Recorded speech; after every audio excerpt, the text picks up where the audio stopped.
Sur le banc des personnes autorisées à ne pas observer le jeûne du mois de Ramadan, les personnes âgées, les malades, les femmes enceintes, allaitantes ou en période de menstrues et les voyageurs.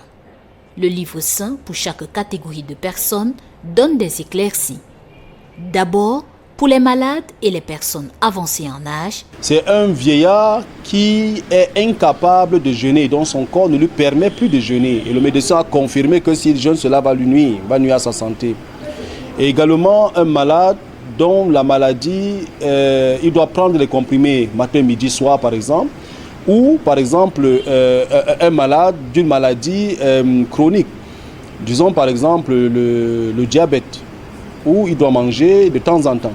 Ensuite, pour les voyageurs, en fonction des écoles, les critères de distance et de nombre de jours de déplacement doivent être pris en compte. Il y a également un voyageur dont le voyage peut être pénible.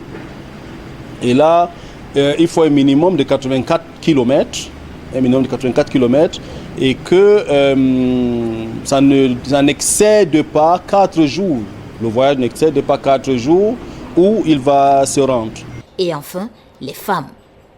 Les menstrues, la grossesse et les besoins nutritifs d'un enfant allaité doivent peser sur la balance au moment où elle s'engage à respecter ce pilier de l'islam. Peur de son fœtus, où elle a peur qu'elle va plus s'affaiblir. En ce moment, elle peut également rompre le jeûne. Et de même, une maman qui allaite. Elle allaite un enfant, son bébé, et si elle jeûne, elle constate qu'il lui manque du lait.